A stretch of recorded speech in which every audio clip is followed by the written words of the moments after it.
महाराज जी, आप दोनों का लगभग एक जैसा प्रश्न है। आप कह रहे हैं कि प्रभु के द्वारा ही बनाई गई सृष्टि के कारण इनका पुरुष से पुरुष और इनका तो महाराज जी कह रहे हैं कि मतलब अज्ञानतावश पुरुष जी कह रहे हैं कि 150 से भी अधिक पुरुषों से संबंध हो गया, अभी इतना नाक्रम हो गया।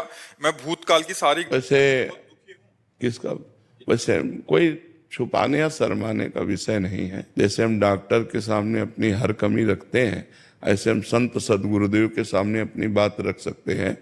तो हमें लगता है कि तुम्हारे ऊपर भगवान की विशेष कृपा है। क्या अगर आप पुरुष संयोग ना करें तो स्त्री से आपकी आसक्ति नहीं है तो आप एक भगवत प्राप्त महापुरुष बन सकते हैं। क्योंकि त्रिभुवन में जब जब जहां जहां जिसने साधना की तो उसको स्त्री से मुंह की खानी पड़ी। शास्त्रों में बहुत वर्णन है। और तुम्हारा स्वाभाविक आकर्षण नहीं है। क्यों? तुम्हारा स्त्री की तरफ स्वाभाविक आकर्षण नहीं, बस रोक लेना है। अच्छा, थोड़ा विवेक से सोचो, आपने ऐसा किया भी, क्या मिला आपको? मतलब परिणाम बिल्कुल खुल के अपने ऐसे बात करते हैं जैसे दोस्त बात करते हैं। केवल डर मिला और चिंता मिली और कोई सुख तो मिला नहीं। तो मुझे लगता है यदि आप थोड़ा भगवान नाम जप करें और इसे कंट्रोल करें, आप बहुत उत्तम मनुष्य बन सकते हैं। क्योंकि जो व्यभिचार प्राण जीव है वो ना अपना कल्याण कर सकता है ना दूसरों का कल्याण कर सकता है। और ये जो काम भोग सृष्टि में रखा गया है, एक सृष्टि क्रम को बढ़ाने के लिए रखा गया है। सृष्टि क्रम को बढ़ाने के लिए रखा गया है। तो स्त्री और पुरुष का जो संयोग विधान शास्त्रीय है वो संतानोत्पत्ति के लिए है, ना कि केवल मनोरंजन के लिए। शास्त्र सम्मत। तभी उसका जीवन ब्रह्मचर्य परायण स्वस्थ पर, और कभी साल 6 महीना में एक बार ऐसा, तो वो बहुत अच्छा जीवन। ये व्यभिचार प्रवृत्ति तो मतलब बहुत निकृष्ट आदत है और ये सबको नष्ट कर रही है। तो मुझे लगता है भाई, यदि आप थोड़ा विचारवान बन जाएं और अध्यात्म की शरण लेकर इसको शासन में लें तो आप बहुत अच्छे बन सकते हैं। क्योंकि धर्म पालन है तो संभोग होगा नहीं,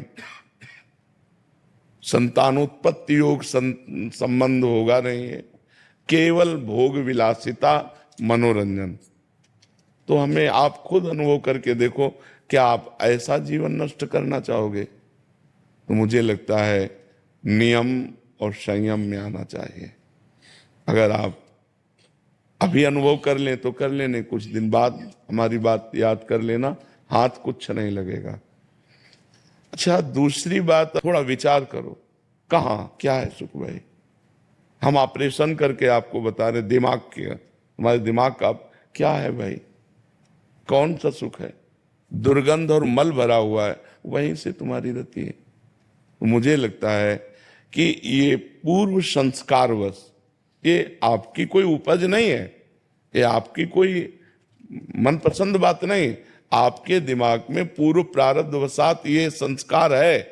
तो इस संस्कार को जीतने के लिए मनुष्य शरीर मिला है, इसी संस्कार में मिट जाने के लिए नहीं मिला है। अगर आप जीतते नहीं हैं तो मिटा देगा। कितना गंदा स्वरूप आपका होगा, चाहे वो बहन हो चाहे भाई हो, आप विचार करके देखो। उसके जीवन का मतलब क्या रहेगा? केवल मनोरंजन, धर्म से कोई मतलब नहीं इसमें। तो हमें लगता है अगर हम ब्रह्मचर्य धारण करें और भगवान की तरफ बढ़ते हुए समाज सेवा करें, अगर हमें संतान ही प्रिय है तो किसी की भी गोद नामा से हम संतान ले सकते हैं और अपने परिवार का वृद्धि कर सकते हैं। तो मुझे लगता है व्यर्थ में ऐसा अगर ना कीजिए तो बहुत विशाल जीवन बन जाए। ब्रह्मचर्य भी तो एक मार्ग है जिसके द्वारा हम परमात्मा प्राप्ति करें, समाज सेवा करें, जो चाहे वो कर सकते हैं। इस तरह मल द्वार में अपने को आसक्त करके जीवन व्यतीत करना मुझे लगता है कि ठीक नहीं है। स्त्री पुरुष का जो संयोग है वो संतानोत्पत्ति के लिए, धर्म में काम को भगवान अपना स्वरूप कहते हैं। धर्म में काम मैं हूं, तो वो धर्म तो यहाँ दिखाई नहीं दे रहा। और ये आप में ही नहीं है, लाखों बच्चों में है। और वो उनकी कोई उपज नहीं है कि वो अपनी उपजाए हैं ये बात, वो उनके स्वभाव में पूर्व प्रारब्ध से आई हुई है, पर वो विजय प्राप्त कर सकते हैं। अगर वो इस तरह से अपने जीवन को नष्ट करेंगे तो कब तक नष्ट करेंगे? क्या घृणा नहीं होती आपको? इससे जलन हो गया अंदर। हाँ, तो मुझे लगता है इसका सुधार किया जाए। एक बात और से वृंदावन में भी आके कई बार मतलब ये 7-8 बारी देखो, अगर हमारी गंदी बात है तो हम कहीं भी जाएं, गंदी बात तो हमारी रहेगी।